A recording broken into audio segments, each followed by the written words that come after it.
are encouraged. Can we get a cup of coffee in here, please?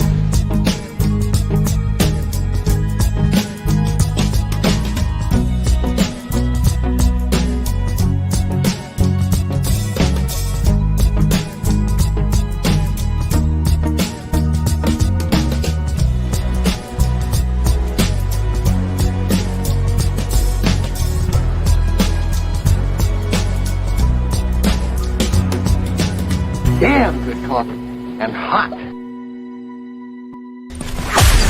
Wake up, America. You've got a dog that needs walking.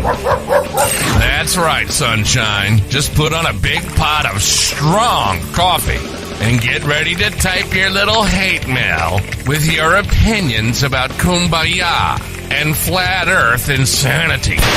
Stand-up comedy? You want stand-up comedy? Well, we've got sit-down comedy. It's time for Coffee with the Dog. You make me laugh. Well.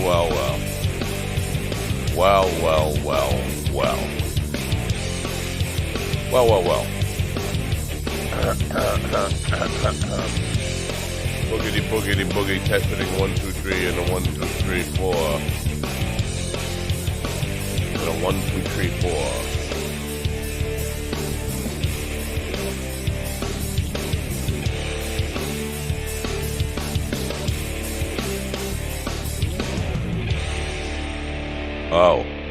Oh, good morning.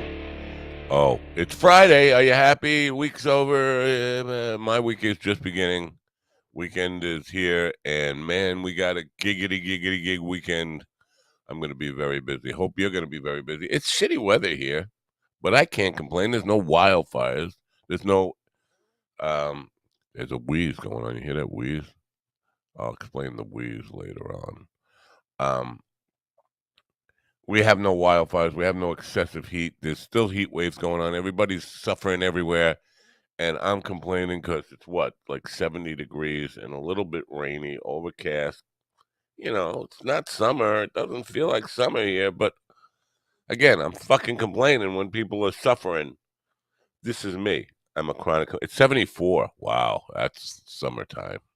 Actually, if it was sunny out, it would be perfect weather, right? Sunny and not humid. That would be perfect. But that's not the case. Anyway, luckily my gig today is not outdoors. It's indoors. But enough about me and making the whole world about me. You know. Oh, papa. I'm sorry. I'm getting a little interference here with bandwidth and stuff. Anyway, poor people are the problem. Poor people are the problem in the world. This is, unfortunately, the attitude that we have. Oh, by the way, there's no guest today, and it's not exactly a no-show. Let me start there. Lately, I've been fishing for celebrity guests, and I get possibly, and leave the date open and get back to them, and then the night before I get back to them and say, oh, sorry, something came up, I can't make it. I get it. I'm a little guy, and they have all the power, and they can tell me, wait around, and if I can do it, I'll be there, and if I can't do it, fuck you, I won't show up. I get that. I would probably be the same way if I were entitled and celebrity, and you know what? I'm not loving what I see in fame and celebrity life. In some ways, it's got to suck to be totally on all the time and have to be. My friend was at a party locally here and filled with celebrities. And all these people just trying to be pretty to each other, pretty for the world, putting on their best face at all times. I could never do that. You know what? God, if I were famous, people would see me shitting in the street. Well, and I don't shit in the street often. I don't think I've ever shit in the street. But they'd see the worst side of me. And you never see this with the celebrities because they're always, I got to go to a salon before I even go out and be seen in the world. That kind of thing. I have to have a fucking makeup artist come to my house. So there is, you get this attitude about, and they can say they stay humble and normal, but you can't in that atmosphere. So I'm not gonna say who it was because they're gonna be on the show eventually, and I don't want to be bad mouthing people who are gonna be on the show eventually. But it's been a struggle lately with people saying, I'll do it, but leave the date open. Give me some dates, and we'll talk about possibilities. And then I leave the date open, and then last minute find out they're not coming. So, who's in the chat room? Just Ian and Carl. Good morning, Carl. Carl, if you want to pop in, I mean, door's always open. No pressure there, um, but I was starting by saying poor people are the problem, right? Because we got this fucking kid with the fake red beard, like as fake as my black mustache. It's Oliver Oliver Twist. Let's call him Oliver Twist. Singing "Rich Man North of Richmond." Now, in case you don't know, right from the start, Rich Man North of Richmond is it's a throwback to Civil War days. Richmond was the capital of the Confederacy. That can't be overlooked. Big part of this, and it is right wingers love this fucking song right now. They're kissing this kid's ass. He's their new folk hero. He's been propped up by right wing influencers because of this song. But in the line, they're blaming the welfare people for the problem. That obese welfare people lining up to get their checks so they can buy fudge rounds with it. Poor people are not the problem, man. Poor people are not the problem. In today's entertainment news, yes, I'm going there. Entertainment news. Adele completely tears down and rebuilds Sylvester Stallone's $58 million former mansion, leaving only the pool and the Rocky statue from his 1976 boxing film. $58 million mansion to tear it down and rebuild it again. How much fucking money do you have to gut a $58 million home and rebuild it? And not to kind of, single out Adele, but she's the one who's doing that.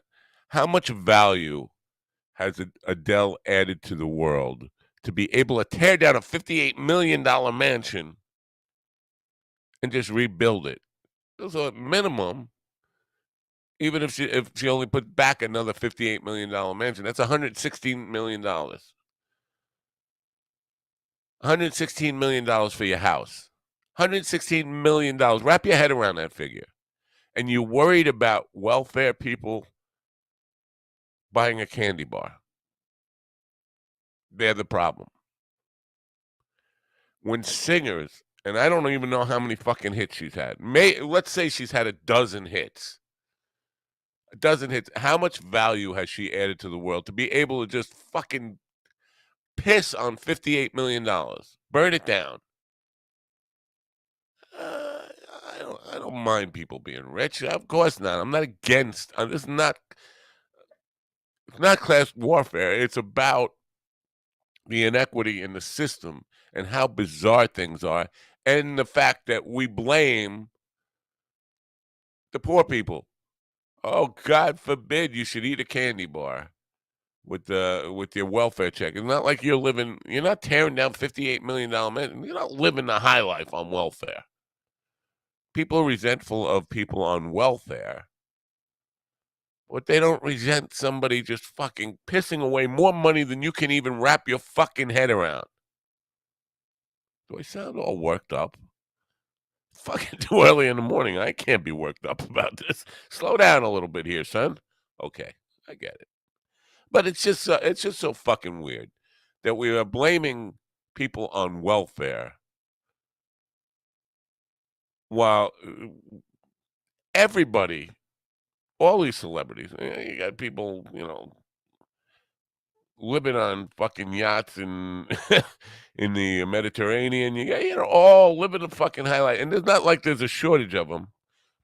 Not like we have only a handful of people making that much money or pissing away that much money. Again, for singing maybe 12 songs. I don't know how many. Somebody probably knows out there. Let me know how many fucking hits and how much fucking value to the world is it to have 12 hits in the first place. I mean, yeah, people sing these. Uh, Listen, I should be arguing for artists and the value we bring to society. And we do. I don't. But to have $58 million to piss on, burn it, light it on fire. $58 million, 58 million greenbacks. Burn it up. Eh. Why even buy a fucking mansion? I am getting worked up. Why even buy a mansion if you're going to tear it down? Just buy a piece of land and build a new one. I don't know. It's just so fucking wasteful. And again, we come back to being angry at people who have nothing because, God forbid, they ate a candy bar. And this myth about everybody on welfare being obese and taking advantage of the system, it's just not true. I haven't been to the soup kitchen in now like 8 months. Going back soon. They kind of guilted me into it with the road signs and stuff. They need help. But I've been among poor people. Most of them are not obese. And the ones who are obese, it's not because they're spending their checks on, on fucking candy bars. It's not. It's because their daily meals are high in fat because it's cheap fucking processed food most of the time.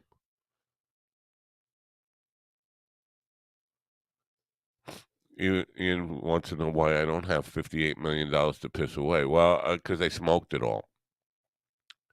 Um, I gotta just to change the thing, get me a little less worked up.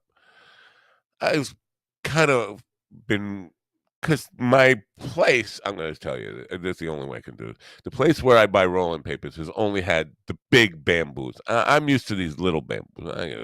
What am I doing? Everything's all crooked, upside down.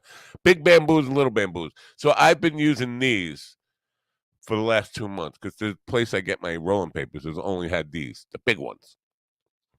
But I'm used to these, and what you get in a joint from rolling, the amount is significantly different. So, and I had myself convinced in my mind that wow, the dispensary's got some really good weed. All of a sudden, it's really good. But no, it's decent weed.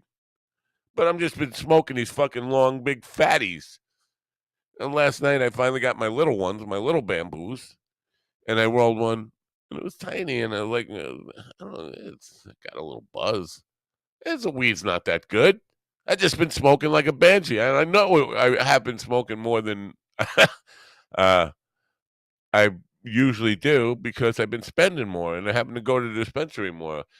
I'm just not clever enough to figure out. Hey, it's not the weed's better. It's that you're smoking way too much of it. Anyway, uh, something. I'm going back to the Twitter world here to comment on some things. Yeah, Mike Binder, who's been on this program, we have a visitor popping in. He's a little white. He's a little white right now. A little white skin. Mike Binder, who's been on this program, is a world-class director. Is a comedian who's back doing stand-up now. He hasn't, he took like 20 years off. And it was writer and director for films, actor even. Clearly, something, something happened to him to make him jump to the conspiracy theory right wing side of the world. But yesterday he had a tweet with about Robert Kennedy Jr. He says, "I can tell you for a fact, Robert Kennedy Jr. was born for this moment. He was born for this moment. I guess yesterday at 12 o'clock or whenever he posted this thing. We'd all be better off taking a break from the people who have been running the circus for too long.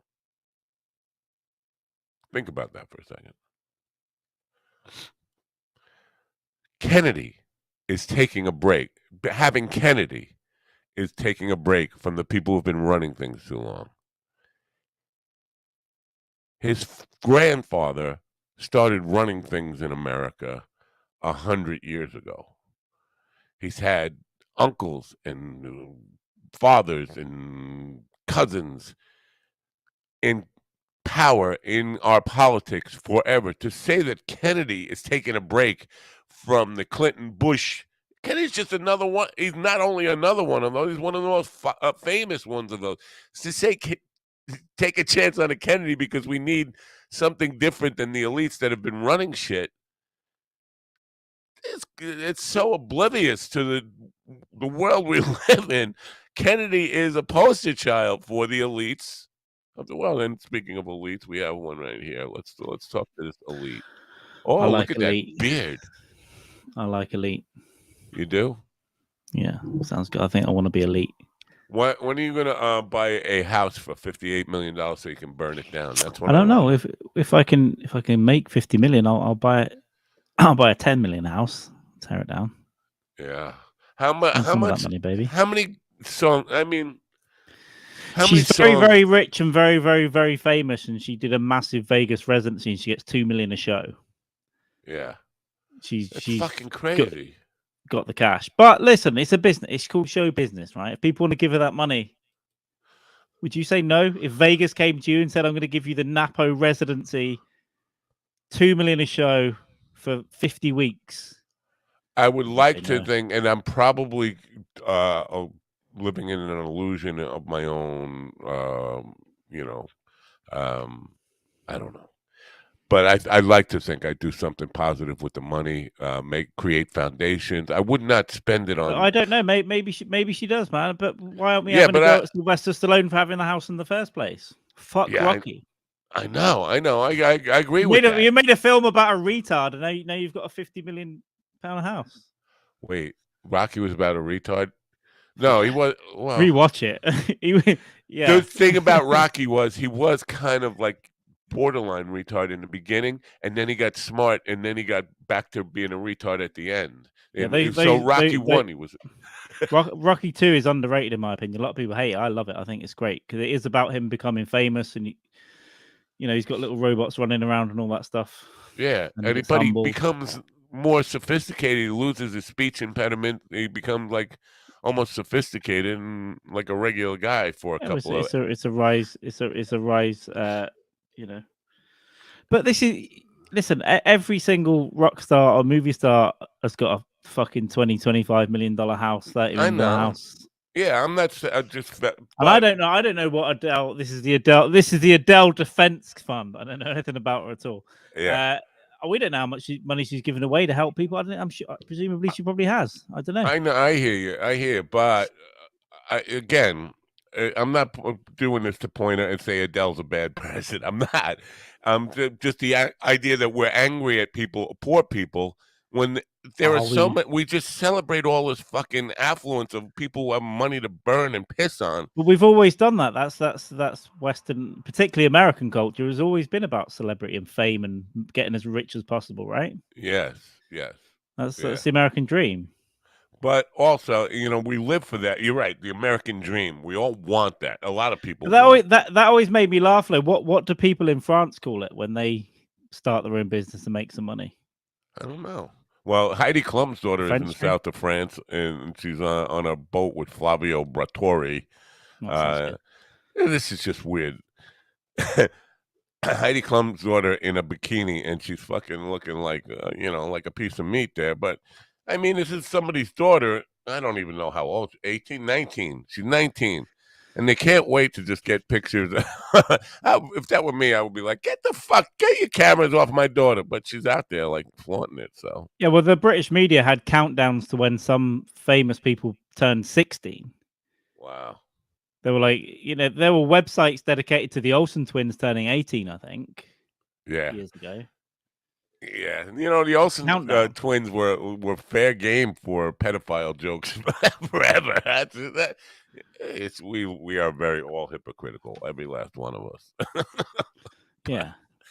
What's going on with you? You got a stream going on today, but what's going on with you? Are you performing? You doing stuff? What are you doing? I'm doing stuff. I've got a bunch of gigs I'll be doing soon. I need to get into another festival or two, but I'm just terrible at admin. This is why I need a slave. If I could bring back slavery and just have an admin slave, I'd do that. Just to message people. Look, getting into more different kinds of podcast guests as well. But again, I'm terrible at following up. I don't know what it is.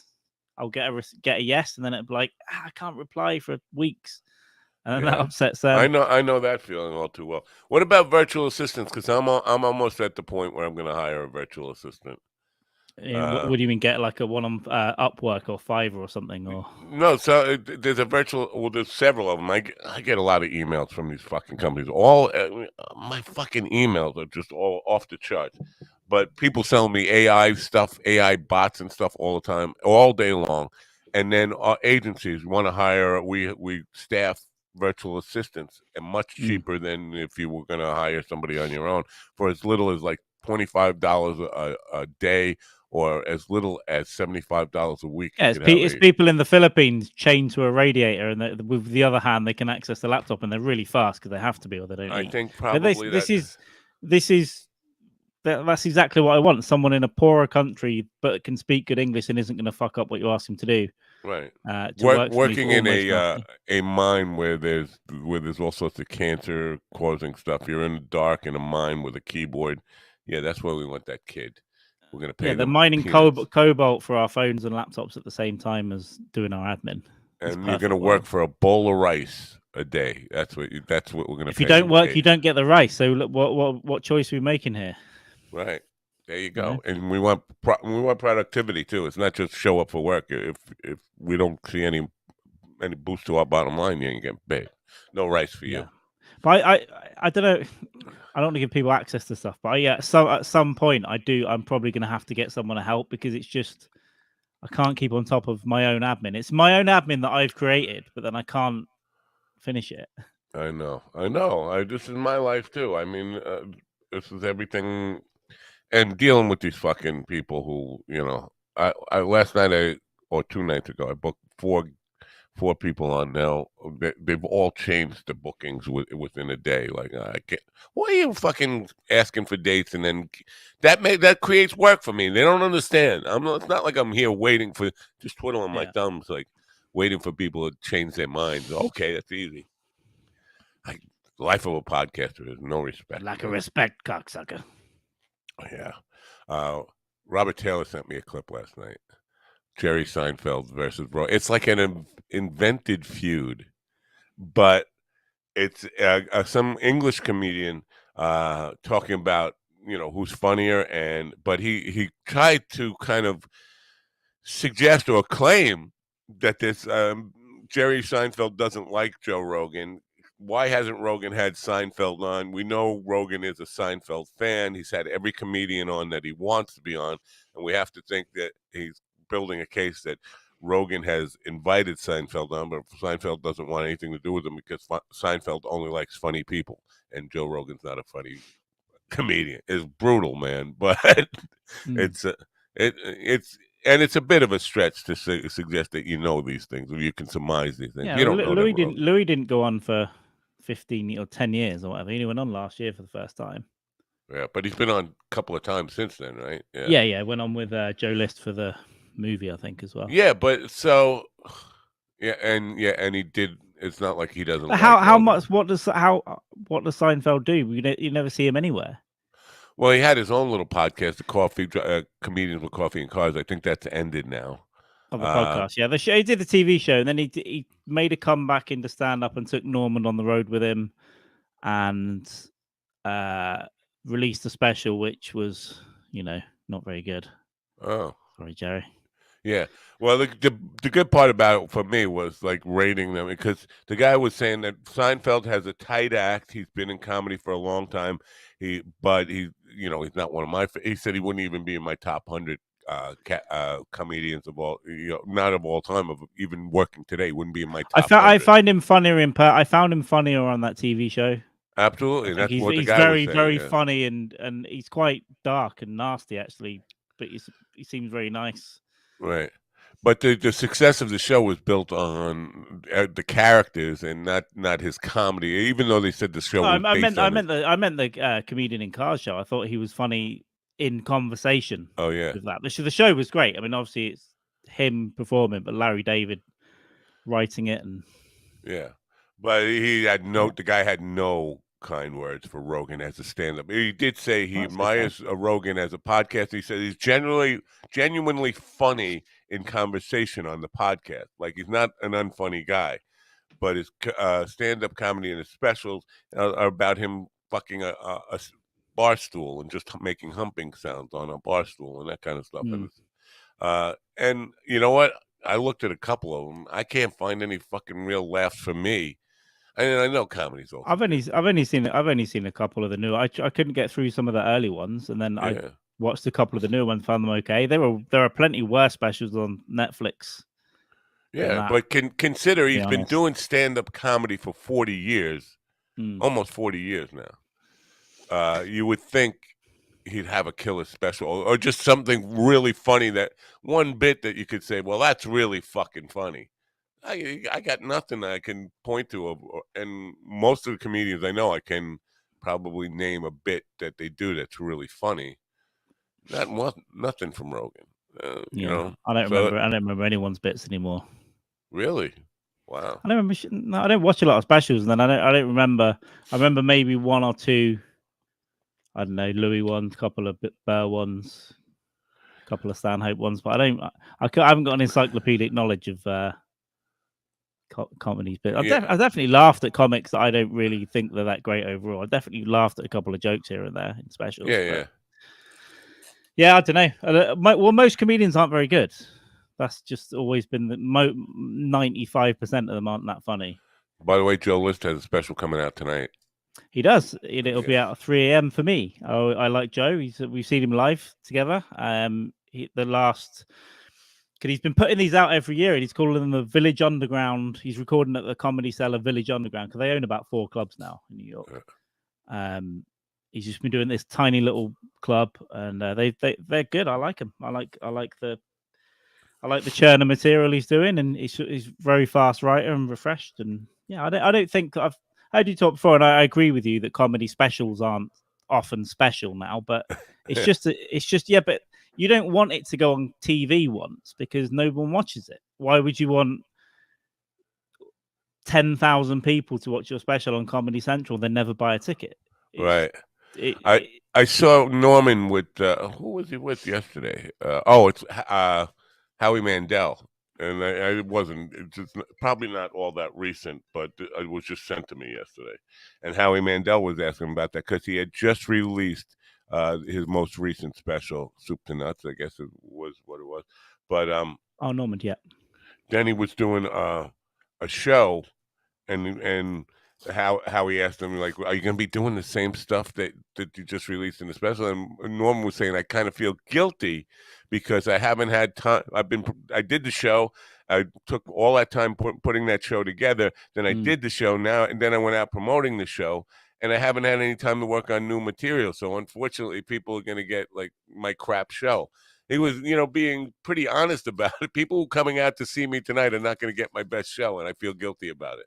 That's a weird thing for somebody to say publicly, but you got to admire him for that. But Norman's always perfectly honest. You listen to him on his podcast about bombing corporate gigs. Even now, List and Norman, they take it for the money, and then they get there. No one wants to listen to them. No one cares. No one even wants the comedian to be there.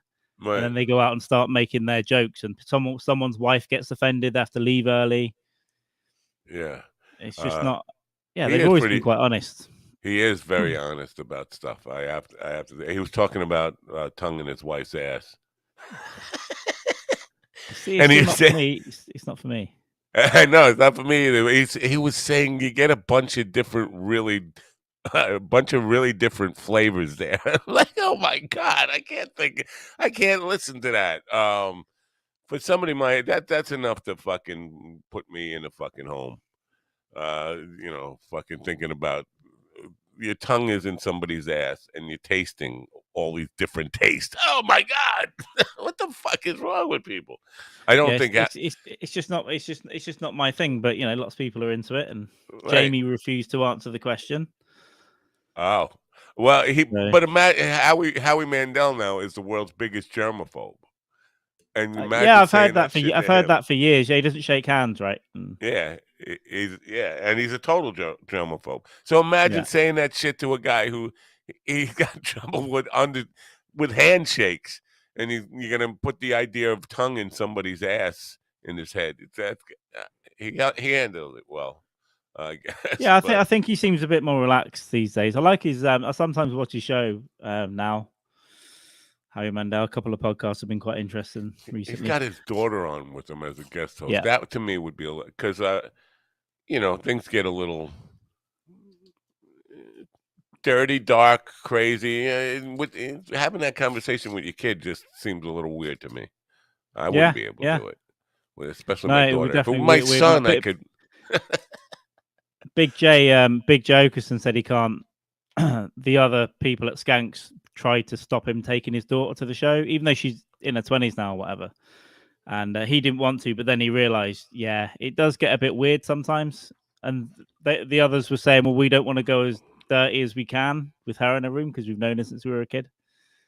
So stop Yeah. bringing her to the live show, which is Are you going to fair. Are Yeah, you going to Arizona, man? This is the I don't know. question. It's all going to be very last minute if I do that. I mean, this was a tweet that fucking Johnson got me involved. I know you had mentioned it before, and I was like, yeah, I'll go to the desert. And I looked at the options. I might be able to get to Arizona. Getting to Bisbee is going to be a pain. Do you know where so there's a bus from Tucson to Bisbee. It goes into Mexico and then back out. I'm not doing that. I could hire a car, but I'll probably crash it. Yeah, I don't know. I'm thinking about heading out. I don't know. I will decide next week, at the end of next week, because then it'll only be 2 weeks away anyway. He's here. He's here yeah. now. Craig Johnson is with us now. Good morning, gentlemen. Johnson. I did not know that. I'm taking a lesson from you on this, I guess, because I'm not like I know I have commitment issues when it comes to because I'm on the thing and I'm like book the flight now. No, because what if things change? It's a month away. I'm thinking I will know a day or two before September 13th, which is that Wednesday, which I would fly out on. But if I'll have to go through LA anyway, so because it's actually easier and cheaper for me to go to LA. This is what happened last time I went there. I go to LA and then get an internal for like fuck all into Tucson, and then you're just 2 hours north. But yeah, it's really weird because it would be an exact replication of the trip I did in 2016 if I do that. It was LA, Tucson, Bisbee, Tucson, LA. There is no flight on any airline that goes from Islip to Tucson, at least in the time period that I was trying to check it. Nothing. And that bothers me. Like, come on. There have to be some people from Long Island that want to go to that part of Arizona. There has to be enough of them, I would think. What about? I know it's a pain, but JFK is probably the best option, isn't it? I have to go to JFK. Yeah, that's. But it is the best. It is the best step. I mean, LaGuardia is okay, but I will never ever in my life, even if Brett Brock was having a heart attack and only I could save him with my penis, I would never go to Newark Airport again. Fuck it. That's where I want the bomb to hit. Yeah. Just to land on Newark. Craig says, "How about Phoenix?" No, nothing from Islip to Phoenix. Bottom line is, I have to go to JFK. Because Phoenix and Tucson are pretty much next door to it. It's like an hour, isn't it? It's not far. I think Tucson's much closer to Bisbee. But yeah, it is. But I think Phoenix isn't too far north. Yeah, 200 miles according to Lori S. She told me 200 miles, which is 4 hour drive. Oh, 3-hour drive. Bigger than I thought. And from what I remember, it's a 2 hour to Bisbee from Tucson. A 3-hour drive. 2 hour drive. Oh, you probably don't even know that song. Did you? No. You didn't watch Gilligan's Island growing up. You didn't even have that, did you? Yeah. I've heard about it a lot, but I never saw it. It's before my time. It's before color TV. Yeah. But yeah, so somebody brought up the other day. Supposedly, the show was based on a shipwreck. They were a charter boat out of Hawaii that got shipwrecked on a desert island. But they brought Hmm. up the fact it was a 3-hour tour, and the boat that they used was an Egg Harbor from that, and it couldn't do more than 40 miles in 3 hours ever. So the furthest they could be from Hawaii would have been 40 miles away, furthest possible thing. So it's kind of like, you know what?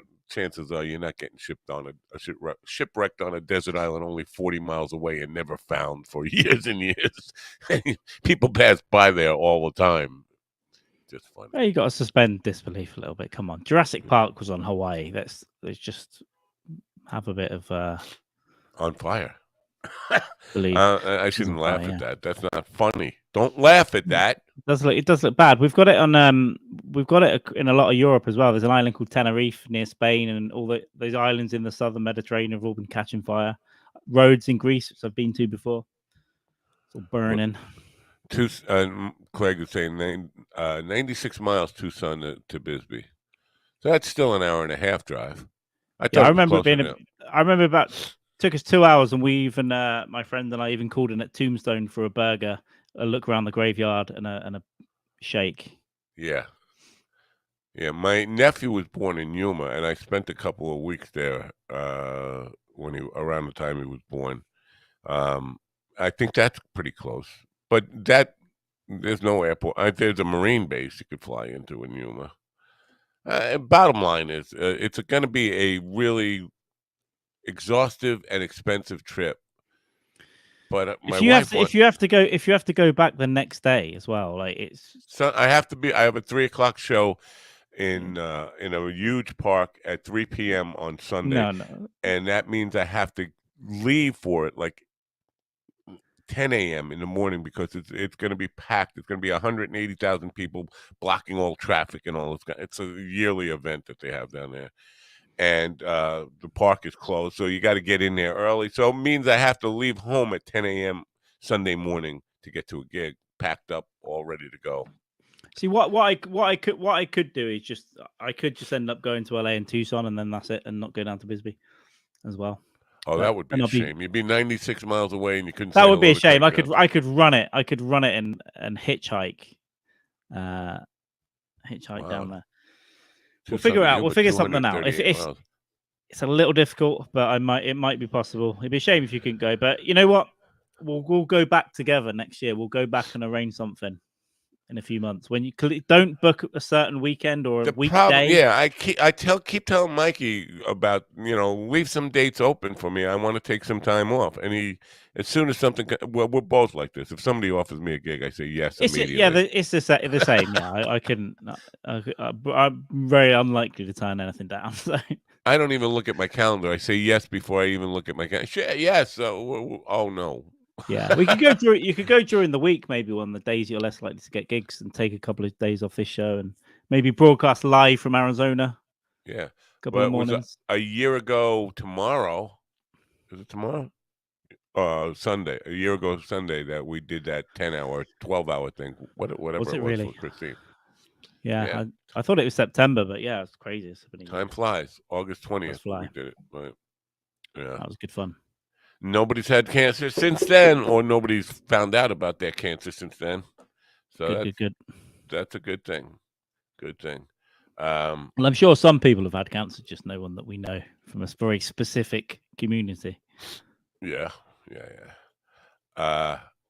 So GD asked me yesterday, GD Fenderson, who's going to be a contributor to the program, working on some bits. If Koa Coffee is doing anything, Koa Coffee's in Maui. If they're doing anything for charity order to help out with the disasters over there. And I tried to get in touch with them last night, and their phone doesn't. There's no even voicemail. Have Koa Coffee been burned to the ground? Is that the end of Koa Coffee? Yeah. I mean, yeah, but it's also a national disaster, isn't it? They're going to be handing the phone networks to emergency people, and you know what the United really States is doing? They're over giving them $700 a house. And so if your house burned down, your wife died, your kids died, your dog died, It's $700. That's like the Russians when a soldier gets killed, they give the family a bag of potatoes. And some, yeah, it's real, like potatoes, like basic shit, a bit of food for a month, or Yeah. maybe an old car.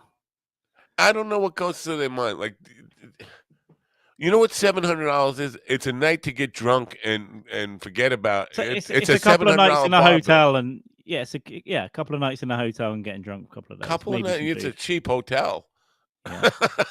Well, I don't stay in 700 a night hotels, mind. I don't know what kind of life you're living.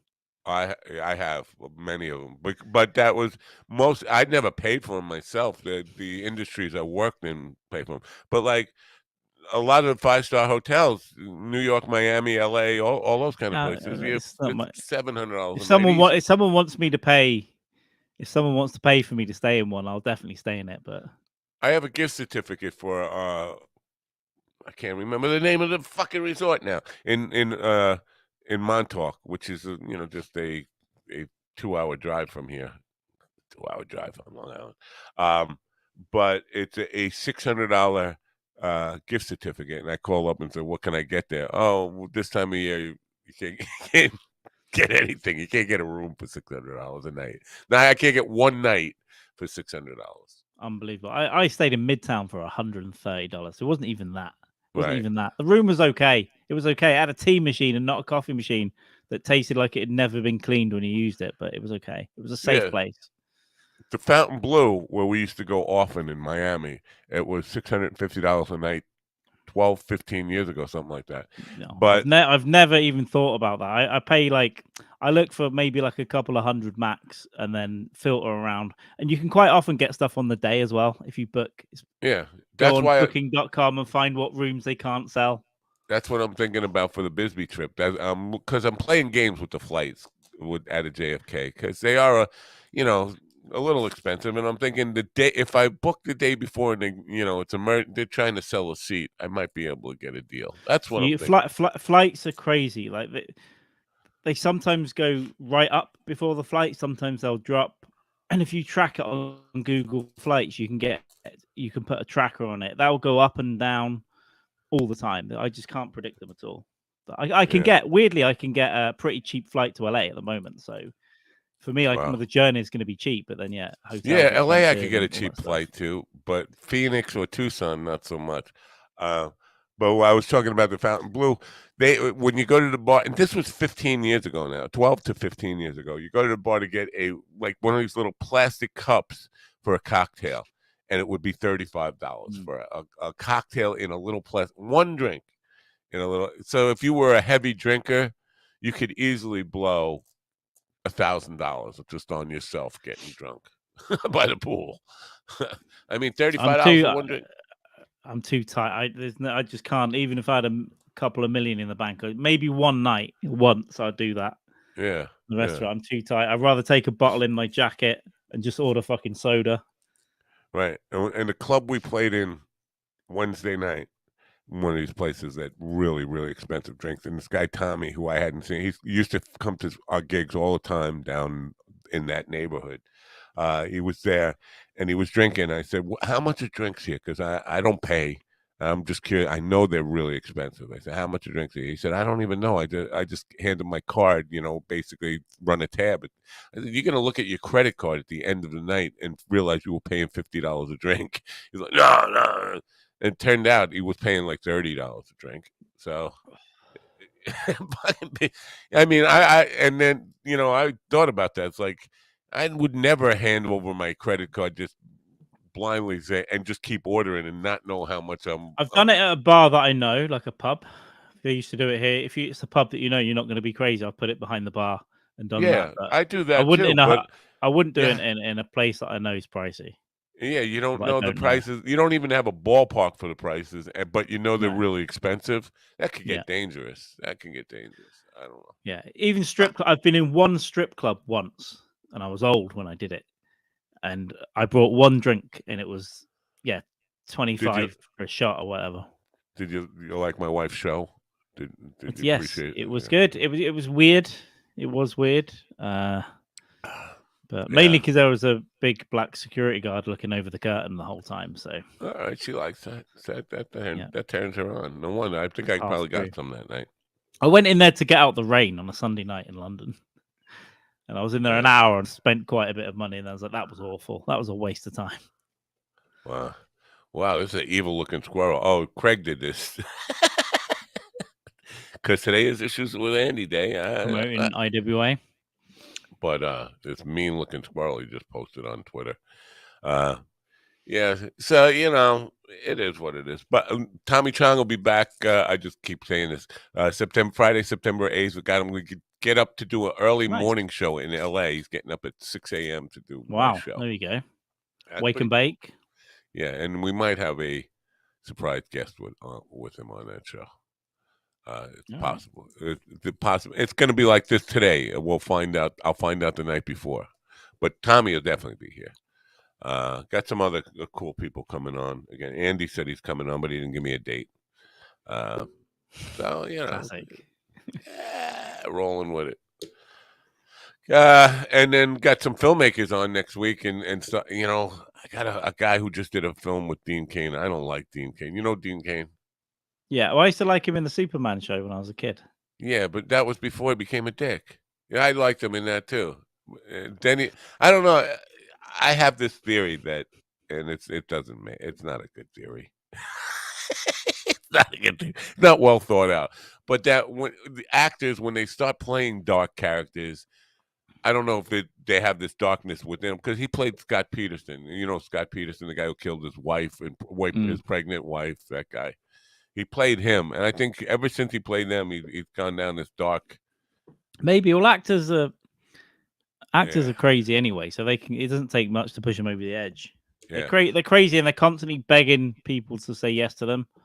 Right. So constantly auditioning and all that stuff. So they got to be mental to even do it. And then some of them, they get into a weird headspace.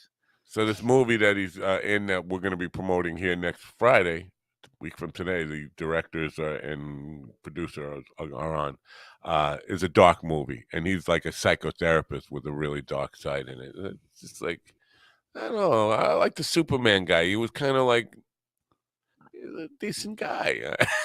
We had him back to doing anyway. I mean, that was 30 years ago now. It was.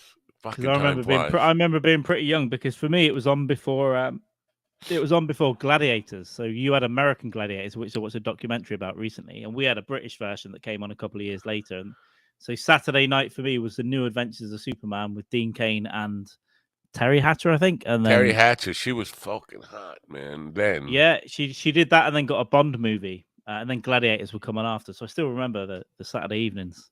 She was in a movie with Stallone and the other guy, Goldie Hawn's husband, Kurt Russell. Before she did the Superman thing, she was playing a dancer in an exotic club. Right. Very sexy. I like Terry Hatcher. Keep forgetting her last name. I almost I fell in love with her before I knew what that was. I was very young when I saw it, but I did like the fact that she was on the TV.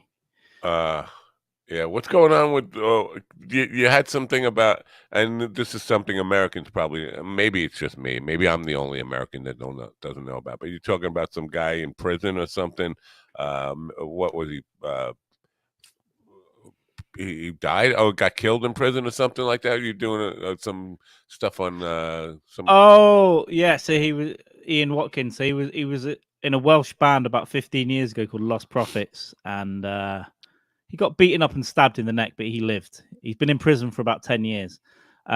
What he did, he was doing quite well, like a budding rock star. He's getting quite famous everywhere in the music magazines, and then he got caught for doing something horrendous to a baby, a baby, and they'd got text messages of him between two super fans who also had babies that were offering their babies to him. Was he fucking babies? Oh yeah, fucking babies. It was a bad one. It was a real bad one, and they put him in prison 10 years ago, and he's just had a kick. Someone took him hostage and stabbed him in the neck, but he's lived. He's alive. What do you know the backstory behind the stabbing? Was it because they don't like baby fuckers, or was it something like a? Well, yeah. I mean, I guess he's not in general population because he would have probably would have been stabbed already. But I don't Wow. know. Maybe they there was some riot or something. They managed to get hold of him, and it took the. We have something called the Tornado Squad. I assume it was them. So they're the people that go in when there's a problem in the prison. They're like RoboCop. They're all the padding and they just go in and beat the shit out of everyone. But it took them hours to get in and paramedics. So he was stabbed in the neck, but obviously it wasn't an artery because he was still alive. And now he'll be in a secure thing forever now after this. He'll be protected, right? That's I'm fucked up. How surprised. much does that cost the public to protect this Well, guy's I life? think a standard prisoner is like 60, 70 grand a year. And then, yeah, if you're in a higher security, it's going to be more, right? See, that's insane. My thing, if you're a baby fucker, there has to That's be. the worst. It's the worst kind. It's fucker. probably one of the worst things you can do as a human. Listen, I'm a pretty deviant fuck, but I can't imagine looking at a baby and thinking, I'd like to fuck Yeah, that I think thing. that's almost the entire planet. I can't imagine it. Like, Even like it's like when ISIS started, Al Qaeda were like, that's too much, that's too far. Like a regular pedophile would look at that and go, that's too yeah, much. yeah. Any other British like crazy stuff that we don't know about? Like I don't know. It doesn't have to be British necessarily. European crazy news and stuff like that, or No, Netflix worthy documentaries of crazy criminal deviant. No, I mean, we had Jamie and I talked briefly last week about Harold Shipman, who was a doctor, he was a GP. I think that's the guy that I was interested in. Now, what's his... Okay. So what happened with him was he was killing. They think he's killed over 500 people. It's quite a while ago. 500. In his early days, a cop found that he was prescribing himself heroin, like diamorphine, right? And he had track marks up his arm, and he got a warning and got away with it. And he just moved towns and set up his own practice in this little town just near here in Manchester. And they caught him because some old lady had left him her house in her will, right? The doctor, and the letter was written on his typewriter, like, and it just says, "I will leave this doctor my house." But the reason that it was suspicious wasn't just that she had two houses. So, like, why isn't there other house in the will? And what he was doing was treating old ladies and just injecting them with her. They exhumed her body and found that she had a massive amount of diamorphine in her. And then on the back of that, they exhumed another 14, and they got him for 15 counts of murder. But they think he was doing it for 30 years, and they think maybe 500 people. So it's one of the most prolific serial killers ever. But they can't prove it. And then he hung himself in prison like 2 years later. Well, the motive for the one woman getting the house is apparent, but what would be the motive? Just kicks, like that's how he got. I guess they found £10,000 of jewelry in his garage, but I think he was just keeping that. I don't think that would have been a motive. Maybe I think he just liked it. He just liked helping old ladies onto the other side. I think. I hope he's not listening, but I'm sure this will get to him anyway. Ralph Dice Clay. He's running a similar scam. He's not killing people. He's not killing people, but he's got an old guy who's got a beautiful house on the water. He lives with the guy. The guy signed the house over to him. The guy was, we call him the professor. The guy was already senile by the time he signed the house over to him. I'm okay with it. I like Ralph. I think next time we come to New York, we should go for lunch with Ralph, and we should. I want to make friends with him, and then so he'll live with the old guy, and then I'll live in the outhouse, and when I'll just be there for the next one, and then I'll get a young boy who can take over from me, and we'll all just have this house for years. Yeah, I don't see a problem. If you've made friends with someone and this is this old guy's only friend, right? Listen. No, he has really gone out of his way to take care of the professor for at least 15 years that I know. If the professor shits himself, Ralph has to clean it up. There we go. That's the deal. It's like a young girl sucking off a 75-year-old man, isn't it? Why is she doing it? It's the money that's coming. It's the deal. Right. This is the deal. This is the exchange. But since he's been living with the professor, I'm not saying he's sucking him off. Yeah, his lifestyle has improved. I mean, he spends money. He spends money like Mikey, like like, where's all the fucking money coming from? You're just ordering everything on Amazon. Everything that you could get delivered here gets delivered here. Like, I'm gonna get 4 studio quality production cameras, a lighting Well, kit. listen, Ralph, I need a bunch of gear. I need a bunch of podcast gear that I've been trying to buy for 2 years. I keep spending it on flights instead. I'm a struggling comic. If you give me $10,000, or I'll promise you I'll spend it. There's nothing else I can promise back. My wife gave me $10,000 a month ago, and 2 days later it was gone. Wild times. I feel Money embarrassed goes. to say Yeah, that. but the more you get, the easy come, easy go, right? If you get $1 million, it's easy to. I'm getting that fucking house, and I'm doing this, and then it's gone. You Yeah. pay a tax. She gave me 10,000. The deal is, she had an uncle who died and left a house to her and her brothers and sisters, and she got a ton of, not a ton of money, a nice big check out of it. And she just said, "Here's $10,000 for you, and give them the kids each $10,000." And then, like, but I used it to pay bills and stuff. And then before you know it, it's like I got nothing. Okay, I didn't do anything for myself. I didn't buy that's toys. gone, but but that's gone, and you've cleared those decks, right? So you've got a few more G's than you expected. Oh yeah, I got a lot. I got a lot of because I don't fucking. I'm at the point in life where I don't sweat bills. If I have bills, they'll get paid eventually. I don't fucking care. Yeah. And if I die, they'll all get paid off immediately because my wife will be fucking totally rich. So I'm not really. I don't sweat bills. So, but Same. I don't get stressed by anyone. If someone wants money right now, I'm like, maybe, maybe you'll get it now. right. So but that they all got paid off. It's not like I got any peace of mind out of it because I had peace of mind anyway. I don't fucking give a fuck. There we go. Yeah, I don't get stressed about stuff now. It's all things are getting paid off in the background eventually. And then or I'll die. They're the 2 options. Those are the options. So I don't mind at all. But yeah, if and anyone's Mike, got a spare 10 grand, that's the amount. That's the amount that will change my existence. It's nothing. I'm not 10 grand. Yeah, goes, but it's fucking you're right. piss. It'll go in a day. It will go in a day. I just want to be able to set up a studio space and have some stuff made up. Backgrounds for things, for stand up and all that stuff. Yeah, it'll go in a day, but it will enhance my existence. Yeah, but there will be a good night at the bar. One good night at the bar to remember. I'll allow one night out that may end up with me waking up in another country the next day. And then maybe I'll just move to Costa Rica. It's so cool that other countries are as close as others. Like a trip to New Jersey. For me, that's a very cool thing that you can just. But to go to Poland, didn't you have to go over Germany or through Germany? I connected through Germany, yes. So to get to this town, I couldn't go direct, so I connected through Frankfurt. But the layover was like an hour or 2. It was just in the airport, wait for 2 hours, and get the next one. Yeah. Fine. Well, Ian saying he'd tell Mikey he needs a few G's to spend. You got to come up and do a gig with the band. You come up and do a gig with the band, you'll leave with consolation prize. What do we have, Johnny? A brand new car for Ian. Listen, I can play a couple of chords. I'll be up there. Yeah. I mean, I have 3 new amps in the house. 3 new amps. I need a new amp.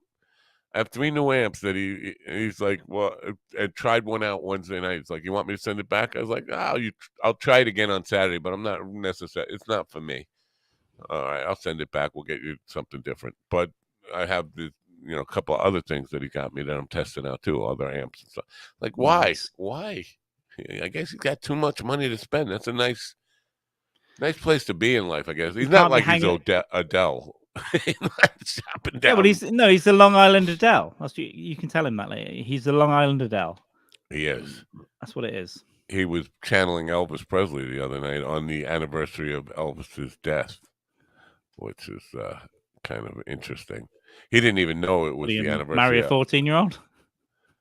No. No, he was singing it, but he called for some Elvis songs, and they went over really well. In the ghetto. Because he used to do, he did it in the ghetto. That's very good. He used to be like before he was with the band, he used to do Elvis impersonations at like karaoke nights and stuff, and he won competitions for that. He was big on the Elvis stuff. But then he said, I don't know, I feel like Elvis is in me. He was channeling Elvis the other night. And then I looked it up, and it's like, he died exactly 46 years ago, almost this moment. Wow. Which was kind of weird that Wow. you're saying he's in you, like you're channeling him, and there he died 56. Maybe he was. Maybe he was, yeah. Back in the universe, yeah. Like, I've got into Elvis later on. I wasn't really. My mum had a clock, an Elvis clock, and I remember that. And I remember not understanding, because I remember who's that? That's Elvis Presley. He's dead. I never not understanding that, but it had the clock. It was like a memorial clock for Elvis, his face on it. Yeah. That was my first. And then I liked Hound Dog when I was about 5. When I was about 5 years old, I remember really liking Hound Dog for whatever reason, even if that's what it's called. And then I never really cared about Elvis until sometime in my 20s. I lived with a friend, and they re-released that Little Less Conversation thing because it was a theme for the World Cup and all that stuff. So I got into it then. And yeah, a little bit last year. Yeah. The best one was his comeback special in Hawaii. The black leather jacket. He had been in the army. He the Beatles and the British invasion took over everything, and he was no longer relevant at this point. And he had a comeback special from Hawaii, like 1968 or something. And he kind of was cool. He was being a rock star. He was in shape. And black leather jacket, looking like a badass macho testosterone. Yeah, because he got banned from shaking all his hips around and all that stuff, right? And then he went to the army and came back. Right. Yeah. And then he had another he was TV doing special. all those shitty movies. That's what happened. All those like Elvis movies that were just fucking ridiculous. And getting absolutely robbed by his manager, right? That's why he was doing that. The Colonel. Yeah. Colonel owned a big part of him right up until his death. Oh. He died. I think he died with $1 million or something like that. It's over $1 or $2 million, and he should have had 60 million. Even in the 70s, he should have been very, very rich. He should have had Adele money. Yeah, more. Yeah. I'm sorry, Adele. I'm not picking on Adele. I promise. Just the only reason it's a lot of money, but what do we know? We know that many people have lots and lots of money, and it's not fair, but it's not really their fault, is it? If people are going to give them that much money, I mean, it's just it's an imbalance in society. You shouldn't have that and people starving or whatever, soup kitchens and all that stuff. Yeah, well, that or you shouldn't have these fucking guys with the fake red beards screaming about obese people spending their welfare checks on fudge rounds or something like that. Like, come on, man. You're going to kick on the lowest people in the world. There are depth. I occasionally, but you're okay? You're not going to die, are you? Yes. Okay. There are occasions I've definitely yelled at disgusting people, Yeah. That class of people. I've definitely done that, but it doesn't mean that I really believe that they should be punished. No. They're not the problem. No. Whatever. The problem isn't even rich people. The problem is the massive fucking corporations and the corrupt governments, right? Yeah. And people, Amazon, Facebook, all this shit, and the government taking money. Yeah. You know what? Amazon is a strange beast because they are really brutal to the people who work for them. Obviously, the big heads are getting rich and they're killing unions and all that kind of stuff. But from the consumer's perspective, you order something. It's the best. It's the best company in the world. It's the best. That's why we use it. I can just go on my phone now, open Amazon Shopping. I just talk to my phone. I can do this, and it feels free. It always feels free because I don't even have to put my credit card. It's all in there. I just go 3 clicks, and the next day it's downstairs. Like the next I've had stuff delivered the same day. Yeah. Some stuff is same day. How the fuck do they do? I mean, hats off. It's impressive. I mean, here they've got at least 3 or 4 big distribution centers. Right. But I mean, just the logistics of getting. Something's got to come from Indiana and get to my house. We get a guy here that's on a bike. He's on a bike. I guess it's like an electric push bike, pedal bike. But on the back, he's got a box that's about 10 feet by 6 feet. And he just goes around here with his little. That's what delivers here. Wow. So I don't know how that gets to him. Surely there are other trucks. Right. He's got to go to the warehouse in Bisbee, Arizona. I should get an Amazon flight to Bisbee. You could maybe post yourself. There was a guy that Jamie and I want to get him on if he's not dead. There was a guy that posted himself from Australia to UK, but the FBI caught him in LAX. They're like, "What the fuck are you doing?" He was in a box. Yeah. I remember that when my father was, and this is going way back. I mean, early days before JFK was JFK, it was Idlewild Airport. A guy had taped himself, or he some kind of adhesive, put himself to the bottom of a jet. He didn't know about it, and he fell off. But he was trying to get a free flight from like New Yeah, York but to also California. you're gonna freeze to death when you get to 30,000 feet as well. It's also Yeah. not good. Yeah, how fucking insane you It's got to be. it's minus fucking whatever at that height. It's Yeah. just instant death. And yeah, just being up there would be scary enough. You'd fucking shit your pants 100 times over. I mean, you'd run out of shit. Yeah, it's not for me. But you could maybe you should try if you had like oxygen tank and some way to keep cool so you didn't die of overheat or anything. And as long as they didn't scan the box, you could probably post yourself. FedEx special delivery. But Bisbee, I think Bisbee people have to wait for that Amazon deliveries. I don't think they get stuff the next day. I think it's sometime in the next few days. That's the issue that Stanhope is having with rebuilding his house, because I brought that stuff up to Charlie, because Richie, the millionaire guy who's got a multi-millionaire guy who bought that mansion, it burnt it down, it burned down. I shouldn't say that he burnt it down. It burnt down. He had it rebuilt and this is a 21-bedroom mansion. It rebuilt all these like gigantic architectural features to it. He had it rebuilt in 3 months. Now, Stanhope, it feels like a year ago now that I think, didn't Shaylee say it took 6 or 7 months for them even to start? Yeah. It was like just to get a company that would say, yes, we'll do it. Right. Because I assume they're all small companies down there. They're probably small outfits, few guys. And why do they want to go to Bisbee when they've got, I don't know, a little bit more work in Sierra Vista or whatever the fuck the next town is? Yeah. It's a long way to go for a major job like that, without a doubt. So sounds yeah, it sounds like they're going to have a complete redevelopment though, and have a new studio, and all the interior of the house is being done, so it's a bigger job. Which would be nice. If the moral of the story, kids, if you're out there listening, is burn your house down. You'll get a better one. The insurance company will buy you a better one. Burn it down. Jewish lightning, isn't it? I'm not encouraging arson here. I'm trying to be funny. I'm trying to be funny. It's not working. There's a development company that's brought like the wonkiest pub in Britain. It's all fucked up. Some development company brought it, and the next weekend it burnt down. It's like, you fucks. They're trying to investigate it now, but it happened to another building that this company brought. It's like a 200-year-old pub, and they just fucking burn it to the ground because then no one can protest, right? Well, it's gone. We have to knock it down now.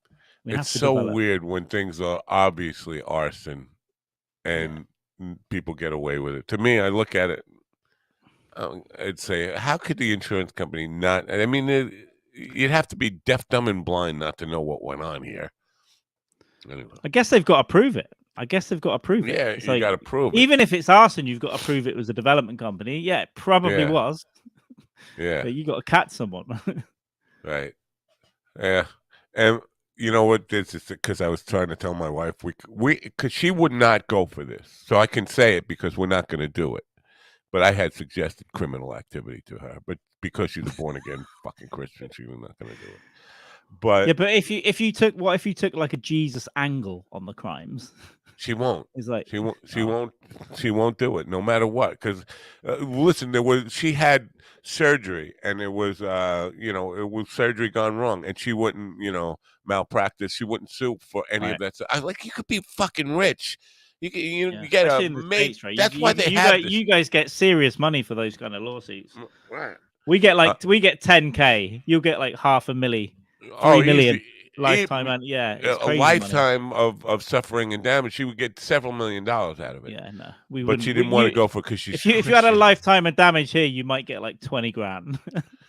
But here's the thing. Now, this one, I haven't even suggested this to her, but it came to me the other day because I saw this thing.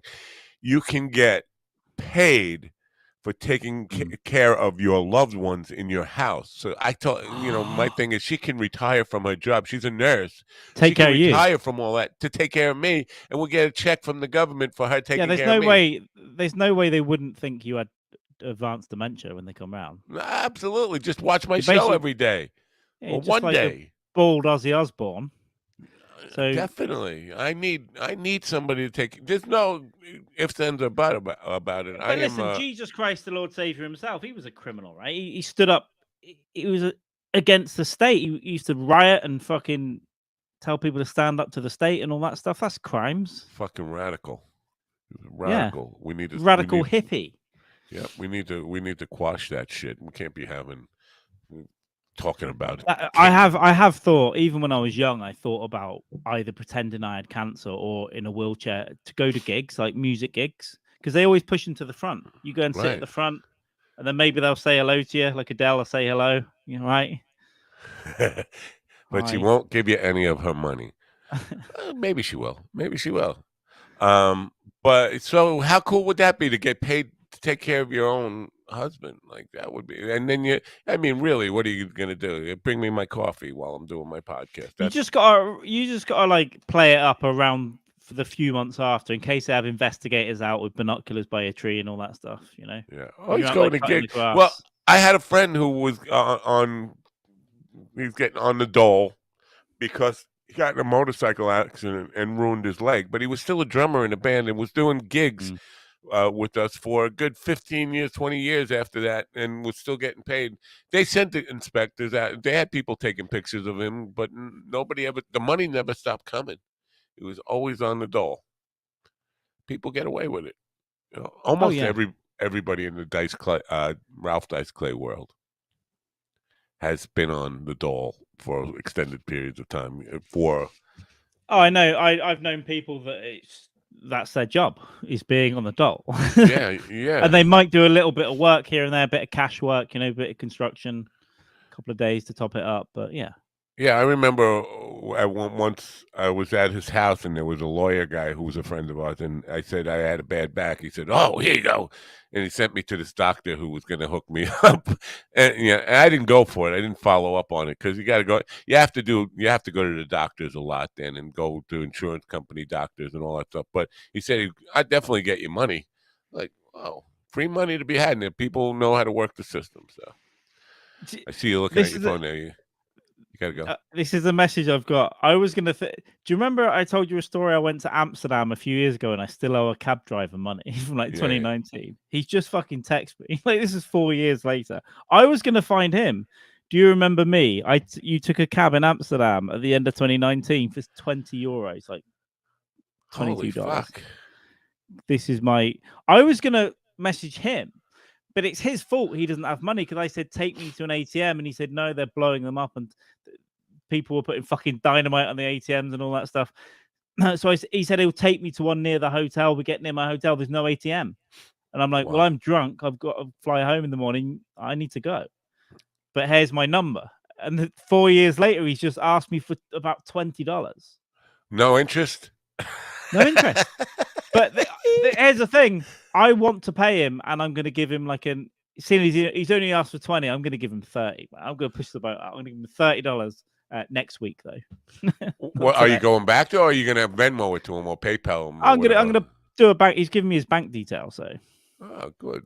Yeah. Wow. I'll bank transfer. Patient guy. I would have been all over you like a week later. But it's a small fee, and it's his fault. Yeah. Said, I do not, if you don't take cards, you'll have to take me to an ATM. And he said, I'll take you one near your hotel. It was out of town. There was nothing open. Yeah. But yeah, I was very drunk, so maybe I misremember it a little bit. But what are you gonna do though, he's probably really desperate for money if he's still asking me for the 20. Right? Yeah, that's what I'm thinking. He probably got to feed his family. Because it's a Middle Eastern guy that lives there. It's like his jaw just got really low. That's probably what happened. His jaw got low. I need a new jar. Well, I have a new jar. That $20 is probably all he needs to launch another terror attack in Europe. Oh, so that this money now, I'm going to be fucking MI5 going to be all over me. Yeah, the dynamite in the ATMs. This is First, I'm hearing about that. Well, I don't know That's if it's dynamite, but they were blowing up ATMs all over Amsterdam in the city centre to get money. They just like blow the front off and take the money holy crap. out the back. Yeah, that was only 4 years ago. Yeah. There's a Netflix documentary on about a guy who was just robbing ATMs. I don't know how he did it. He was a hacker kind of guy, but he Yeah. was just Oh, I saw this. I think I might have seen this. $150,000 a year, $120,000 there, just stopping in cities and just having a party, going to Vegas, taking out Yeah. $150,000, and then he went to some website and saw he was number one on the wanted list. So he went to Disney and rented a timeshare for 9 months. He figured he's going to lay low at a Disney resort before he does anything again. It's something else I was thinking of. Yeah, they caught. There's another one who's doing some FedEx scam or something. He was receiving a lot of cash, and he was getting away. The FBI couldn't catch him. They even watched him pick up a bag of money, and then he ran away and got away, and then they couldn't find him again. He was super smart, and he had all these computer systems at home. He knew how to hack some fucking system or something. Yeah, great. They caught him in the end, but it took him years. You know, some part of me is jealous of people who can do that, who can just run a scam and get away with it. I never would be able to get away with anything. I get caught no matter what. If I try to steal a piece of fucking bubble gum, I'd get caught. They've caught a guy here who's been tailgating barriers at toll bridges, car parks for like 20, 30 years, and he had no license. He had no driving license, and he would just follow people through barriers. And they've actually totted up all these fines, and he owes whatever it is, like a lot of money, and they've arrested him now. So I think this guy's in his 70s as well. So I don't know what they're going to do. They can't possibly ask him to pay all the money back. He's probably not going to have it, and I don't want him to go to prison. You know, you should just go, well. Yeah, it'll probably cost him more to keep him alive in prison for another 15 years or whatever. Yeah, just ban him from driving and give him a couple of grand fine and let him go. He's got away with it. That's all those people's fault, all those places letting him get away with it for 30 years. Yeah, you know. Sometimes you just got to let it go, I think. It's not too... He didn't fuck a baby. He didn't fuck a baby. He stole some... He didn't pay some tolls. How do you fuck a baby? I don't even want to think about that. How would you even... YouTube. This is a scripted show written by Brett Brock. Yeah, I don't even know how, but the imagination, like don't the baby, Google it. You'd have to. The baby would die, unless I don't know. It would be baby murder. Well, maybe it might not have been. You know, I don't know what it was, but it was. Yeah. It wasn't good, whatever it was. Right. It was definitely, you know, weirdo. sexual. I would call that guy a weirdo. And then he how do you feel about me calling you a weirdo? But there's not even like, because with Michael Jackson, I'll still listen to his music. I think it's great, right? Every now and then, at 3 o'clock in the morning, I'll put Beat It on, Dirty Diana, all that stuff. Love it. Yeah. He obviously never got charged with anything anyway, but we all know. But this guy, I just don't even. It's a bad one. It's real.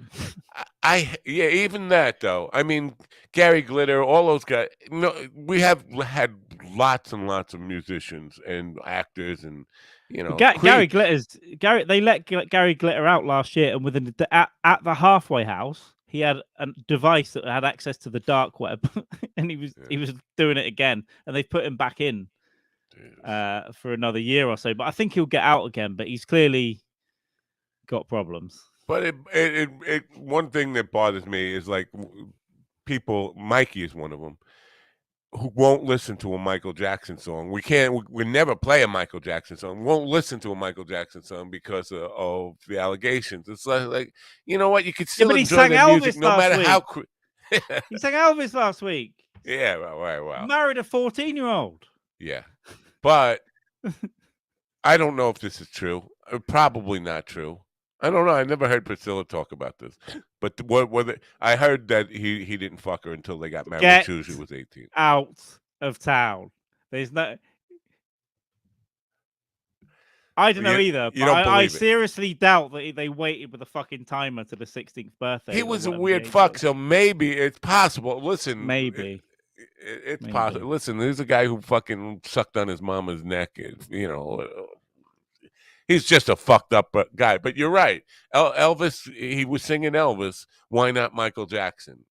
But what? Yeah, but then we all know this all the stories. There's nothing specific, but you know, the Beatles, the Who, Bowie, all those guys, they all had groupies. Yeah, Those yeah. groupies were like 12, 13, 14. Oh, yeah. One of them, some stuff happened backstage. Probably. You're absolutely right. Led Zeppelin, all those guys. Yeah, even mild acts like the Eagles, who were like, soft white bread, they definitely had young underage girls. They bragged about it. They were giving out peyote buttons to girls to come backstage, young underage girls to come backstage. So yeah, Well, there was an unofficial T-shirt for the Rolling Stones. It was like something about they fuck teenagers and that sort of stuff. It wasn't official merch, but it was merch that was going around. I think some fan right. merch and all that stuff. To the point I was making, it pisses me off. Like somebody can't listen to this guy's music just because he fucked babies. Come on, the music is separate. Well, some people can't separate. I, for the most part, that Lost Prophets one I can't. But I didn't really like them anyway. But I always loved Michael Jackson songs since I was a kid, so I'm not going to stop listening to. I don't listen to them every day, but if I think about it, or I stick Spotify on at 3 a.m., yeah, I'll put a couple of tunes on. I will listen to the Baby Fuckers' one hit. Oh, of course, Ian said he only had one hit. I don't know what the one hit was, but I'll look it up. But I'll listen to his song, I won't be thinking the whole time, this guy wanted to fuck babies while he was making this song. There was a girl playing. I was going to Edinburgh Festival, I think last year, and there was a girl in the train station on a harp doing a Michael Jackson cover on a fucking harp. Like I don't know what it was. When you say Kid why, 8 9 or whatever that is. Tell him that it's human nature. That's what song maybe it was. something like that. But it's like harps are an amazing angelic instrument, and she was hot as well. And she's playing this Michael Jackson song. I think Chavola says you can't even listen to us talk about baby fucking. But you are. You heard it, so you must. Are you grossed out about it? Or you won't listen to the podcast anymore because they talk grim. about It's a dark, grim world there, Michael. But yeah, I listen. I've got a couple of shame playlists on Spotify. I can't admit it. And everyone taps their foot to Beat It when it comes on. Even if you're one of the people that can't listen, I bet when Beat It first comes on, you're like, and then you're like, shit. Then you remember. What about Kevin Spacey movie? Will you watch Kevin? Will you watch? Kevin Spacey is a phenomenal actor. Right. Phenomenal actor, and I will watch K-Pax. I will watch. Maybe Glengarry Glen Ross was good in that. Glengarry. He's great in everything. He's great. He's absolutely K-Pax great. was a good one. K-Pax very underrated. Very. Well, you think you're not sure if he's an alien or not? It's very underrated. Yeah. Left it ambiguous and vague about that. Like, was it crazy? Was he just psychotic? Because they seem to suggest that he had a very human past, and I don't know. Interesting movie. I think so. Because House of Cards was great. It's just phenomenal. Mike says it is a terrible subject. No doubt about it. It's a terrible subject. Hey, listen, Daniel Tosh. Yes, sir. Daniel Tosh talks about fucking baby Jesus in his, or used to. That's that was him, one of his special. And he talked about Beckham, and he said, imagine if Beckham and Jesus had a baby. He said, I'd want to fuck that baby. That'd be the most beautiful baby. Beckham and Jesus had a baby. Maybe, but remember that Jesus was probably a lumped up Middle Eastern guy with dirty face and like me, dirty feet. I bet his feet stunk. Oh yeah, not the white Jesus. Right, he had a prostitute like this washing guy him, with though. long hair. And he had a prostitute washing his feet, so maybe he was the only guy whose feet he was a Jewish Arab who wandered the land. I don't think he looked. I think he probably looked a lot like me, except he didn't have the glasses or the mustache dye. Yeah, but with thicker curly hair, I think. Did he really have curly hair? Well, they don't know, but it would have been thick black from the region of the planet it was in. It likely would have been very thick and very black, like. Right, and he died in his 30s, so he didn't need mustache dye at the time. It was probably natural if he had a mustache. I'm just saying. But I watched some kind of historical Jesus who suggested that he wasn't older than the biblical record suggests. He wasn't in his early 30s. He was probably closer to 40, which, like Nate Bargatze, Nate Bargatze's pretty gray for 40 years old. I don't think anybody I knew That would have that. been quite old for back then, right? Yeah, 40, it would have 2000 BC. Yeah, like that's one of the Yeah. renditions. So take the hair off his head. He's starting to look a little bit like me. Put some glasses Yeah. on him. Get rid of that beard. It does look like me. Maybe I'm Maybe Jesus and I'm just here to save Mikey you. is Elvis and you're Jesus That could be. Could be. in the ghetto. What do you got to do today? You got work to do, or you just No, I have responsibility free. I'm going to catch up on some admin. I'm going to record something in a bit for YouTube, and then I'm going to do a Twitch thing for a couple of hours before Brett Bruck is on, and then All right, quickly before I let you go, though, tell me about this running thing. How far are you running? I'm just running like 3 miles, 2 or 3 miles a time, a couple of times a week. I'm having problems with my knees right now. I can't go every day, but a couple of times a week. Are you running for speed, or you running really slow? Just for the distance, just to get it done, get the calories burned. I did a fast mile the other day, though, which is pretty good. But to be honest, I've realized the gut is back. All the weight that I lost at the beginning of the year is back on. It's just the gut, you know. I saw that video of me. I went up to that gig the other day, and it's just the belly comes up, and all I'm looking at is the belly, again, and the bald. So I've got my hair again, but on one side there's a line on this side that's going. It's just a line of baldness on one side because they had 2 cameras at this gig, and I turn around and they switch to this other camera, which looks cool. Then all I'm looking at is my stupid fucking head. Yeah. No, that's what convinced me to shave my head. It was like I've shaved it down today, but I am close just to buzzing it off. Yeah, it's too much. It was this thinning a hair, noticing it on camera, that I said, you know what, this is what people see. I might as well just go full bald so they don't know that I have this like spot, bald spot. People will be able to see the cysts and the lumps on the back of my head where I probably smashed my brain in and never had it looked at. Oh yeah, but I remember I used to shave grade 1, which is this length, that length, all over years ago. I used to be like buzzed all the time, and then this is the longest it's going to be. The stupid Kevin Spacey hairline, anyway. But then it's not going to be. I'm going to look weird. I could shave down to a goatee and just do the Walter White as well. Just have the goatee and the bald head. And the shades. I think Ian just called you out. He wants to fight you. I think that's what happened. He said, Carl has a large gut and receding hair. The gut is growing and the hair is receding. So I expect a fight. I think Ian's a bit autistic, to be honest, because he does say a lot of things that have just been said. He just lists.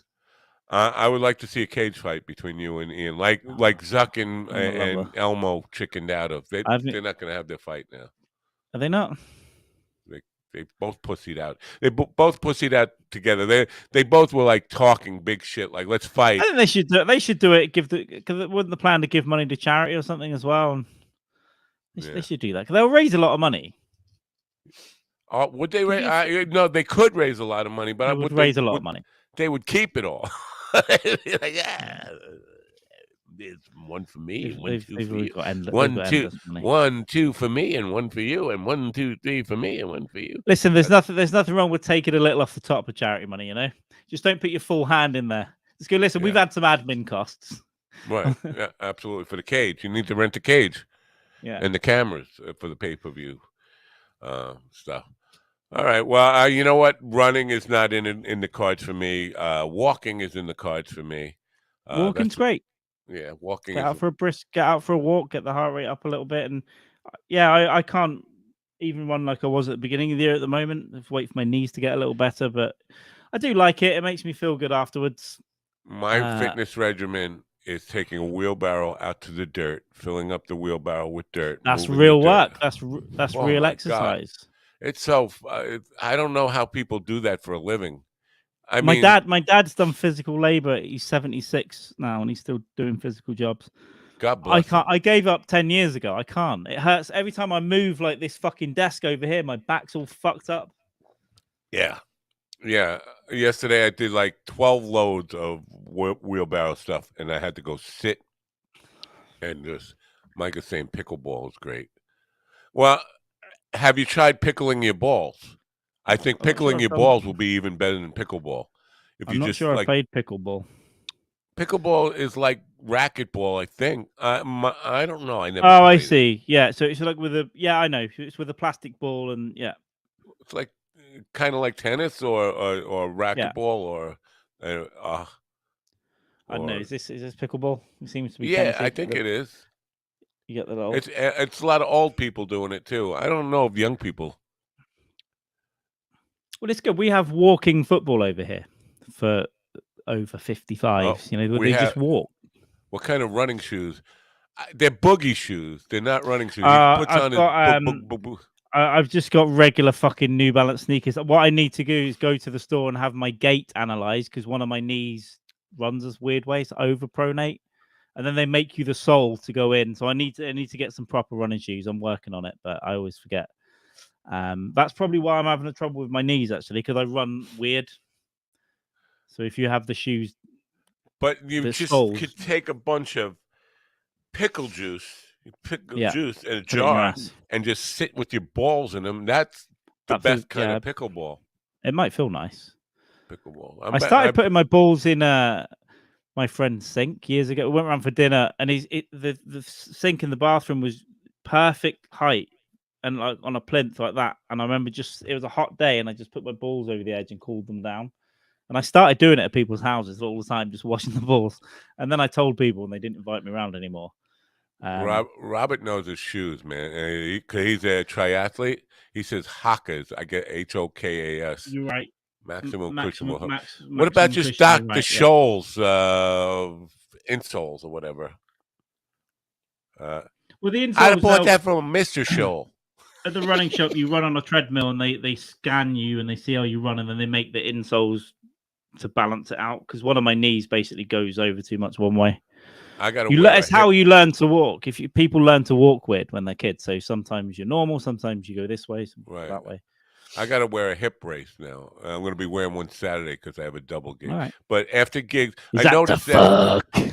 when I'm playing, I lean on just my right leg, and then it'll do that for 4 hours. Just stand there leaning with hard on the right leg. No, Gallagher, he's had very, very bad back trouble for years now because just holding the guitars every night for years and years and years. Yeah. It's a lot of work. But coming back to the insult thing, Dr. Scholl, the Mitch Hedberg bit. You know, Dr. Scholl wasted a lot of money on medical school because I would have bought that shit from Mr. Scholl's. Who doesn't want to have a little cushion inside your shoe? I mean, I would have bought that. A little more cushion for the pushing. You don't have to be a doctor for that. Yeah. Hokers. I'll take a look, Robert. Thank you for that. I know I need the maximum cushion ones. I've been looking into it, and just rob something obviously before you start your run, and if somebody will chase you, and then you won't even feel anything. You won't feel your feet. You'll just feel the adrenaline. Talking of that, I was running yesterday opposite here, and 3 bikes came past. And here in this country, you have to wear a fucking helmet, right? No helmets, all with kids on, like 14, 15, 16-year-olds, 2 up, all got balaclavas, and they pulled in right in front of me, and I think, fuck, are they going to rob me, man? But what I found out later, they go around all the car parks looking for motorbikes to steal. And these are kids. But there were 6 of them, and I just thought, fuck, and I had to run straight at them. I didn't want to show any fear, and I just ran. And then they pulled up around me again. I was thinking, fuck, they're going to try and rob my phone or something. And I'll have to hit one, but there's 6 of them. But yeah, they're all day. They just ride around broad daylight, just stealing motorbikes. Wow. Little shits, man. We used to run when we saw cops just to get them to chase us, and even when we did nothing wrong, we would just run to see if we could get the cops to chase us. And then when the cops finally caught us, like, "What are you running for?" Just because you were there. I mean, that would piss them off even more. You'd get a beating out of that, but it was always fun to do, to see if you, because most of the time you got away. I remember one time giving up because the fence was too high. I was like, I'm not fucking jumping this fence. You got me. Yeah, I knocked a cop's hat off. He had this was in central London. I was drunk. I just had an argument with my girlfriend on the phone, and he had pulled over a girl from doing something in the busy square, like our Times Square, basically, Leicester Square. And the cop was taking all the details. I was like, leave her alone. And he's like, shut up. And I just went up and knocked his hat off, right? And then I ran, and obviously he dropped his fucking notebook, and then another one joined, and I was running drunk, but I was outrunning them as well. I think there's no fucking way you're catching me. But it went for a while, and it got to the point where I thought I could wriggle around these back alleys of Soho, but if they catch me now, even then, I think they might have hit me a couple of times with the fucking batons just for the embarrassment of it. So I stopped in front of this store with my hand. I just stopped, and then about 4 of them pushed me to the floor. But everyone around me going, "What the fuck are you doing?" He's just stood there. But they obviously didn't see what I did, and they drove me round in the back of the van, cuffed for about an hour, and then it was the night before New Year's Eve, and then they stopped and they gave me a form and they uncuffed me and they said, "Right, get out, just go." But they said, "You are not allowed in central London for the next 48 hours." They basically barred me from London for 2 days. They can't enforce that. It's like they'd have to let every. Right. They'd No, have to I got out of the van and Yeah. threw the bit of paper on the floor and left. With, thanks, officers. But I was very drunk, and I don't, it was many years ago. Silly young behavior. Before we end this fucking thing, I got to ask you about this. On your podcast, you had the Australian lady. What's her name? Cian. It's pronounced Sean. Sean? Yeah. Smythe Sean. or Smith? What that? Smith. It's a weird spelling, but it's Smith. Yeah, Sean it's Australian Smith. or something. She's a comedian, and how did you? Because I know she was friends with Stanhope or something. Yeah. So on just on Twitter, I didn't even know at that point. She had written a tweet that I thought was funny, and we've been trying to sort that out for months. It was another one of those back and forth, and because she's Australia, so she's 9 hours ahead of me time. Right. So I'm like, fuck. I had to get up at 9 a.m. for that. My mic wasn't on; it was coming through the webcam, so we're going to do another one. But yeah, she's just an interesting comic over there, and there's a good comedy scene in Australia. I know she's banned. She got banned from her own venue that she ran a comedy night up. Is that she's in Brisbane or? It's pronounced Brisbane, and Brisbane, yes. Yeah. Well, in New York we call it Brisbane. And Dean, my buddy Dean is there, and I call Brisbane to him all the time, and he laughs at that. But yeah, so I've wanted to go to Australia for a long time. I've got friends in Sydney. I want to move there, man. If it wasn't for my wife, I'd be there now. No. There's only 4 cities, right? The rest of it's a desert. It's like Brisbane, Sydney, Adelaide. I'm running out of it. Then maybe Perth on the other coast, and in the middle is just fucking red hot desert. Right? Yeah, right. And it's huge. Wow. Angie, who is my resident horse whisperer, she lives on the south. What is it? Southeastern tip of Australia, near Antarctica, and so she gets winters and stuff. But Dean in Brisbane, Brisbane's one of the main cities. I think Brisbane and Sydney are the two, and I think they're somewhere in the central east. Yeah, because most of it's all down that east coast. There's only Perth on the west. Oh, I thought it was the west coast. I'm all confused. Perth's on the west, but there are other towns, obviously, but it's the main one. Not on the east coast is where most of the cities are. Yeah, I believe. But that's convenient for me with this stuff because it's almost always the opposite. If it's 8 o'clock in the morning here, it's 8 o'clock at night there. So we seem to be able to work that. So you would be, you would be 12 or 13 hours behind. Right. Australia. Right. So we've done stuff the next day, and that gets confusing. That's right. Yeah. So it'd be It's so Friday for there, me was and night Thursday for her, here. and I'm so used with my mental clock going back America time that it took us a long time to sort that out, and it was tough doing 9 a.m. to be honest. I don't know how you do it. I got up, I couldn't talk, hadn't had enough coffee. Yeah. I'm much more of an Welcome to my world. Lunchtime's good for me. It's nearly 4 p.m. and then after this evening I'm good. I've got a lot of energy. My brain's working. But at 9 a.m. it's a tough one. I like it because I'm generally a grumpy ass motherfucker when I wake up, and my wife will attest to this. My mood, because if I talk to a comedian in the morning, my mood is going to be happier than if I would just allow myself to wake up naturally and don't talk to somebody who is in show business or something. So it definitely helps. It makes my days go a little bit. I'm a little bit nicer of a person. Not a nice person, a little bit nicer of a person. Still a grumpy old bastard, mean fuck, and abusive to poor Scott, the bass player. I'm sorry. Anyway, if we can't sort out Arizona this time, or if I can't, or if you can't, I'm going to come back to the States. I'm going to come out a couple of times a year at least now, and we can sort and play something out. pickleball with Mike Chavola. Play pickleball. And smell his balls and see if they smell like pickle juice. I got a lot more to do in New York. I've got a lot more. I need to go to the West Coast anyway. I've got friends in LA, and I just need to go over that way and everywhere else. I need to go to almost every state. Mike is saying I'm playing at the yacht club tomorrow. I'm playing at the Anchorage Yacht Club tomorrow at a boat slip, but we have a double tomorrow. We're doing and the veterans thing is open to the public right away. North Shore Veterans Administration land. It's like a whole development community over there. There's like 100 buildings. We're playing at Building 92 tomorrow. The Rockin' 45 is doing 1 hour from 1:30 to 2:30 in the afternoon for veterans. News 12 will be there covering it and all that kind of stuff. So, and then we're going from there to the Anchorage Yacht Club, where we will be playing in front of a boat slip, which is the first time I've ever done that. And I'm sure there are going to be neighboring boats or boat owners, yacht owners, who are going to be maybe upset. They know him. I saw you say that maybe they know him though, and it's all been, hey, we're having a get together. Maybe they're all coming to the thing. Who knows? There's probably going to be someone that's going to be annoyed. Yeah, absolutely. Somebody will be like, I'm just trying to go out on my boat. I got to fucking deal with this loud rock band. You've got to do, you've got to get an improv song ready. Like, why don't you sink your fucking boat? Asshole. I'll just have a little improv song ready. Well, it would be good to play with the actual right band, because we've been using subs for the last month, and that drives me fucking crazy using subs. I was mean to Scott. I have to keep saying this. Scott's a good guy. At least he did show up. He wanted me to let you know that at least he did show up. Yeah, one credit for just showing up. I don't know. Showing up is part of the job. You got to show up. Yeah. It's a tough life. Rock and roll.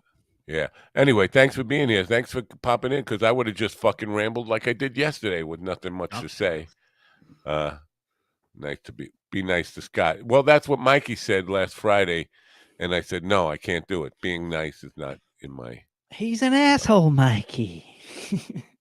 Yeah, but Scott comes and he listen. I here's the thing. Oh, piss. He showed up a little bit later than he normally does, and I said, "What's the matter, Scott? You got caught in traffic?" And in a crowded restaurant, he says, "No, I've been sick all day." I was like, you don't fucking say that out loud in a crowded restaurant. If you were sick, no, I've been sick all day. It's like, hello, yeah, I have leprosy right here. Yeah. What do you think's gonna happen? That's how my brother talks at a shout volume. It's like all the time. So wherever you are, everyone hears. But you don't say I'm sick. Then people are gonna be like, let's leave. We got COVID over here, leprosy, syphilis, what? Chlamydia. Just walked in the door. I'm out. I don't know. There's ways. He's kind of a newbie. Yeah, have some decorum, Scott. Come on, what's wrong with you? Got the bass player. That's his name. I'm kind of like being like Howard Stern here. Everybody's got a moniker like Ron the limo driver. He's got the bass player. I like calling him that. He doesn't have a last name. I do need to run now, but I'll give you the two Justin Hawkins podcasts. There's one with Brian May's Guitar Tech and one about pay in the music industry, which he's talked with his producer about albums and stuff. Yeah, cool. It's quite good recently. All right. Well, thanks for being here. Get the hell out. I'm going to get the hell out too. I'm going to tell people to turn on their radio. See you, chat. All right. Bye. See you, chat. See you. Carl's gone. You see that? I just pushed a button and boom, he's gone.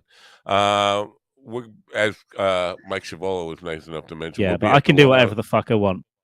He's fucking back. We will be at the Long Island Yacht Club tomorrow. That's open to the public. The VA thing is also open to the public. If you want to come and just be nice to the vets, it would definitely brighten up their day a little bit. Be nice to the vets. Just come and say thanks for your service. Like I say to Robert Taylor every Thursday, I say, thank you for your service. I'm going to play that before I play Yeah, let's just say thank you for your service. Let's get ready for tomorrow, okay? Thank.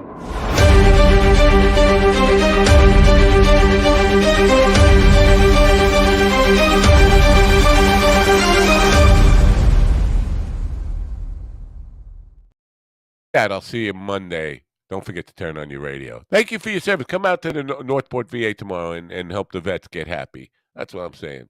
All right, see you. Bye for now. What the hell happened? I got to.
listen to me now. Listen to me, listen to me, listen to me now. Listen to me, listen to me, listen to me now. Listen to me.